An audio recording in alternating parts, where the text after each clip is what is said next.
This may be, as we head to the Easter recess, my last opportunity to speak publicly on matters of intellectual property. And in a sense, I end, I think, in an appropriate place. And that is that this has been the most extraordinary period for copyright for a number of occasions, a number of years. And it's partly, I think, to do with what happens when you sort of enter into a new century.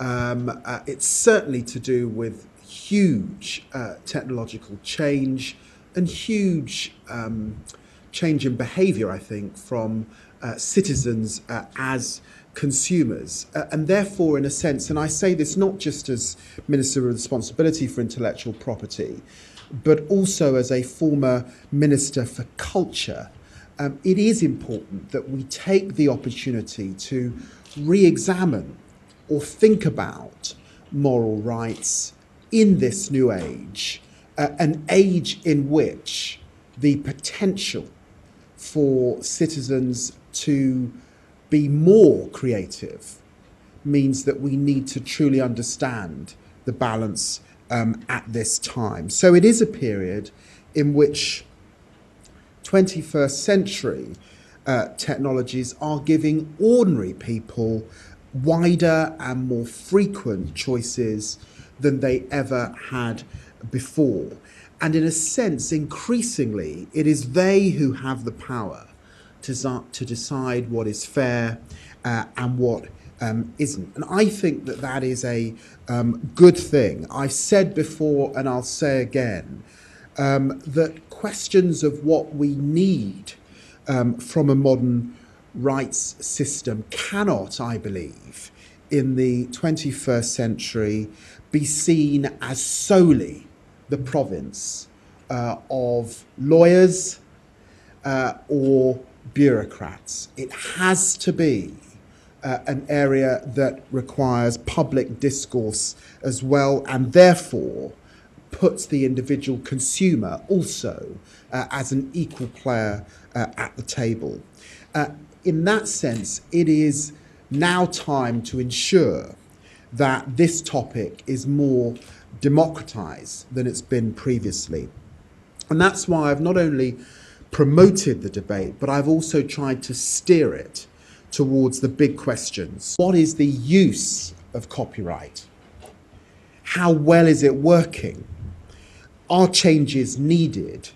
And who should make them?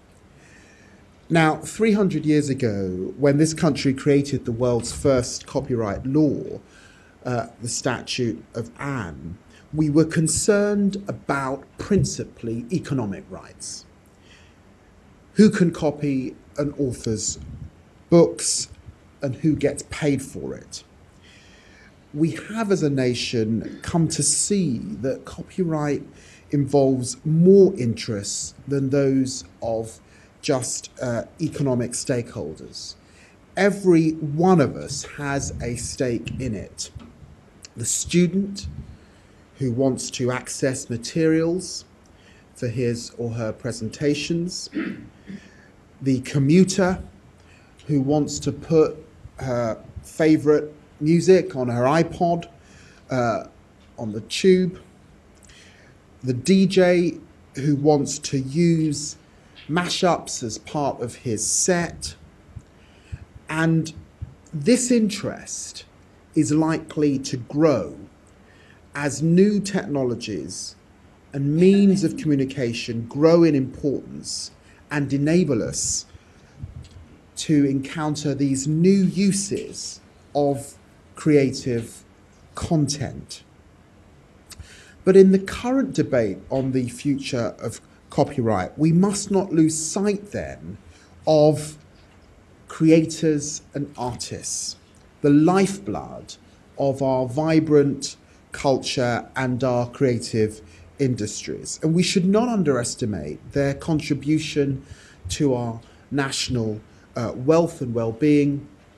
The creative industries account for around 6.4% of our economy, and that will continue to grow.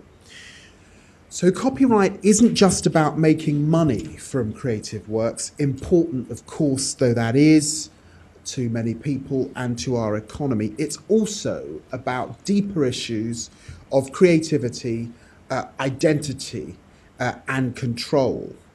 When we talk about a knowledge economy, when we talk about a creative economy, this issue of what is a moral right cuts to the heart, actually, of the reality of that. And that is a reality that we have to be committed to economically over the next period as we head out of what is this difficult economic period. So these issues are central to public debate. I suspect we will keep returning to them, and certainly I have found myself returning to them as the Minister with responsibility for intellectual property at these times.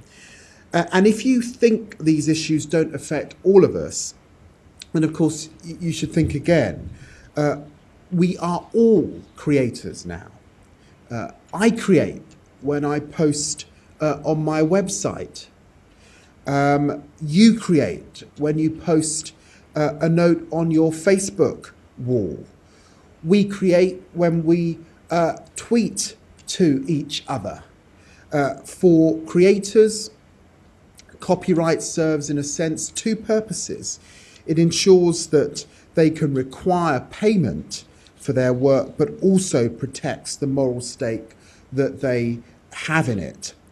The logic of the first part then is pretty obvious. If I can't make a living from my work, I won't be able to spend time in the studio, and I'll have to find another way to make money. It's very simple.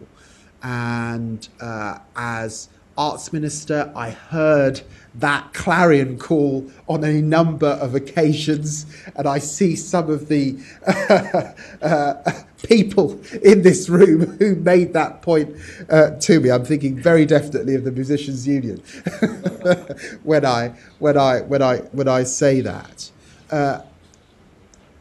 So, given that that is the case, our culture may or may not be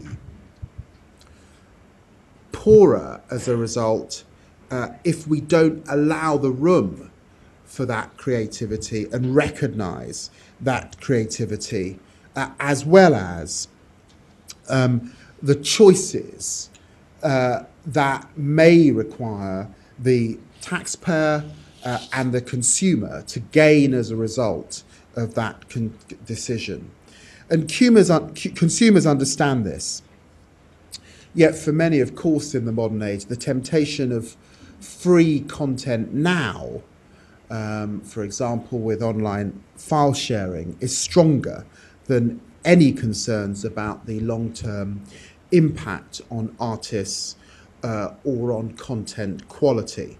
And this is something that, of course, we're tackling not only through the Digital Economy Bill, but perhaps more importantly, through the industry initiatives and educational campaigns that are actually key to persuading people and reminding people of the importance of creators and artists themselves. And crucially, there will be new business models that can allow cheaper and easier access to content, iTunes or Spotify as examples of that.